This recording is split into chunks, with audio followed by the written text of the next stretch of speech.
Welcome to story time. Today story எஜமானி ஆந்தை. மரத்தின் அடிப்பகுதியில் உள்ள தனது வசதியான குழியிலிருந்து எஜமானி ஆந்தை உலகை உற்று பார்த்தபோது குளிர்கால சூரியனால் நண்பகல் தாண்டிவிட்டதை அவள் அறிந்தாள். அதனால் அருகிலுள்ள ஒரு கிளையில் துணிந்து ஏறினாள். அவள் அருகில் அசைவு கேட்டது உறுதி. அவளுடைய ஆர்வம் அவளை தாண்டியதால் அவள் சத்தம் வந்த திசையில் அமைதியாக ஊர்ந்து சென்றாள். அவளுடைய கூர்மையான கேட்கும் திறன் அவளை தவறவிடவில்லை. ஏனென்றால் அவள் விரைவில் பக்கத்து கிளையில் ஒரு காகம் அமர்ந்திருப்பதைக் கண்டாள். சூரிய ஒளியில் தனது கருப்பு இறகுகள் மின்னும் பெருமை நிறைந்த அவரது ஜட்கருப்பு நிற கண்களுடன் மாஸ்டர் ரேவன் உயரமாக நின்றான். மேலும் அவன் கொக்கில் ஒரு சீஸ் சக்கரத்தை வைத்திருந்தான். அதை அவன் அருகில் உள்ள பண்ணையின் சமையலறையிலிருந்து திருடினான். திடீரென்று கீழே இருந்து ஒரு சத்தம் கேட்டது. சீஸ் வாசனையால் மரத்தின் அடிவாரத்திற்கு இழுக்கப்பட்ட மிஸ்டர் ஃபாக்ஸ் அங்கே நின்றார். வணக்கம், நல்ல நாள் ராவன்சன் ஐயா என்றது அழகான நரி. நீங்கள் எவ்வளவு அழகாக இருக்கிறீர்கள். உங்கள் அழகு என்னை கட்டாயப்படுத்துகிறது.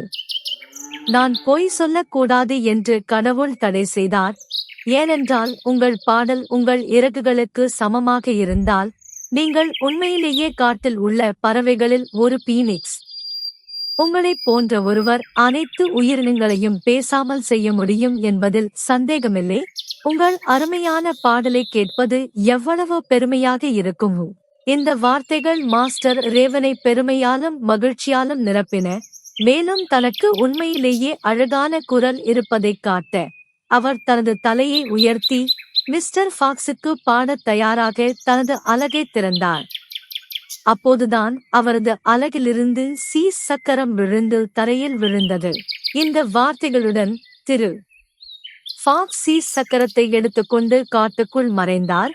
மாஸ்டர் ரேவன் தனது சொந்த முட்டாள்தனத்தை சபிக்க விட்டுவிட்டார்.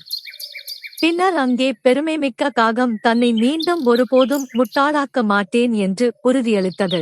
மீண்டும் ஒருமுறை தனிமையில் இருக்கும் எஜமானி ஆந்தை காகத்தால் தனது எதிரிகளை அடையாளம் காண முடியாததை நினைத்து வருந்தாமல் இருக்க முடியவில்லை. எந்த பாராட்டும் எவ்வளவு இனிமையாக இருந்தாலும் அது உண்மையாகவோ அல்லது இதயபூர்வமாகவோ இருக்க வேண்டிய அவசியமில்லை. அப்போதுதான் மிஸ்ட்ரஸ் ஆந்தை கீழே உள்ள காட்டுத் தளத்தில் மற்றொரு காட்சியை கவனித்தது. வெட்டுக்கிளி எறும்பிடம் உணவுக்காக கெஞ்சுவதை அவளால் பார்க்க முடிந்தது. வெட்டுக்கிளி கோடை காலத்தை பாடியும் துள்ளி குதித்தும் கழித்ததாக தோன்றியது.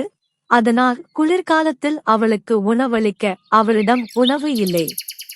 இருப்பினும் எறும்பு பருவம் முழுவதும் கடினமாக உழைத்து குளிர்காலத்திற்காக நிறைய உணவை சேகரித்து சேமித்து வைத்திருந்தது. அதனால் வெட்டுக்கிளி எறும்பிடம் உதவி கேட்டது. அடுத்த இலையுதிர் காலத்திற்குள் நான் உனக்கு கூலி கொடுத்து விடுவேன் என்று அந்த வெட்டுக்கிளி வலியுறுத்தியது. விலங்குகளின் மரியாதை, வட்டி மற்றும் அனைத்தின் மீதும் நான் சத்தியம் செய்கிறேன். நான் உனக்கு ஒருபோதும் தவறு செய்யாததால் நீ என்னை நம்பலாம் என்பது உனக்கு தெரியும். சரி, அந்த எறும்பு கடன் கொடுக்கும் வகையைச் சேர்ந்தது அல்ல. அது மட்டுமே அவன் செய்த தவறு. வெட்டுக்கிளி அழுது கொண்டே அழுதபோது எறும்புக்கு அதில் தனது முதுகு குனிந்து குளிர்கால கிடங்கிற்காக விதைகளை விதைத்து சுமந்து சென்ற அனைத்து மாதங்களும் நினைவுக்கு வந்தன. ஒருபோதும் ஓய்வெடுக்கவோ விளையாடவோ இல்லை. இந்த எண்ணங்களை மனதில் கொண்டு எறும்பு வெட்டுக்கிளியிடம், கடந்த கோடையில் உன் நேரத்தை எல்லாம் என்ன செய்தாய் என்று கேட்டது. இரவும் பகலும் அது உங்களை பிரியப்படுத்தாமல் இருக்கட்டும். நான் என் மனதுக்கு நிறைவாக பாடிக்கொண்டே இருந்தேன். ஓ, நீ பாடினாய் இல்லையா என்று எறும்பு கோபமாகச் சொன்னது. நான் மிகவும் மகிழ்ச்சியடைகிறேன். சரி, இப்போது நீ நடனமாடலாம். எப்படி இருந்தாலும் என் உணவில் எதையும் நான் உனக்கு கொடுக்க மாட்டேன். அதன் பிறகு எறும்பு வெட்டுக்கிளியின் முகத்தில் கதவை தட்டியது. வெட்டுக்கிளி தனது கெஞ்சலில் விடாப்பிடியாக இருந்த போதிலும் கதவு மூடியே இருந்தது. சோம்பேறி வெட்டுக்கிளி அடுத்து வேறொரு அறிமுகமானவரை பார்க்க செல்லும் என்றும் அவர்கள் அவளுக்கு உணவு வழங்குவார்கள் என்றும் எறும்புக்கு தெரியும்.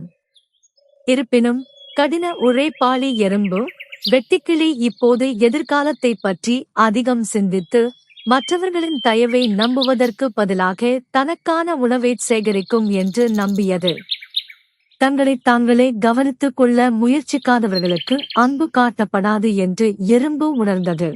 மரத்தின் உயரத்தில் இருந்து எறும்பின் கடுமையான பாடம் அதன் நோக்கத்தை நிறைவேற்றியிருக்கும் என்று எஜமானி ஆந்தை நிச்சயமாக நம்பியது. பெரும்பாலும் காட்டின் உயிரினங்கள் தங்கள் தவறுகளிலிருந்து கற்றுக்கொள்ளவில்லை, மாறாக அதே வடிவங்களை மீண்டும் மீண்டும் வட்டங்களில் சுற்றித் திரிவது அவளுக்கு தோன்றியது. மரத்தில் உள்ள தனது வசதியான குழிக்கு திரும்பிச் செல்லும் போது எஜமானி ஆந்தை வாழ்க்கையின் பாடங்கள் எவ்வளவு கடினமானவை என்றும் வேதனையான அனுபவங்கள் மூலம் மட்டுமே இந்த பாடங்களை கற்றுக்கொள்வது போல் தோன்றினாலும் அறிவுரையாக கொடுக்கப்படும் போது அவற்றை புறக்கணிப்பது எவ்வளவு கொடூரமானது என்றும் நினைத்தாள். ஒருவேளை ஞானமுள்ள ஆந்தை நினைத்தது, ஒரு நாள் நாம் நல்ல அறிவுரைகளை ஏற்றுக்கொள்ளத் தொடங்கி அத்தகைய பாடங்களை கடினமான வழியில் கற்றுக்கொள்ள வேண்டியதில்லை. Thanks for watching more stories. Subscribe my channel.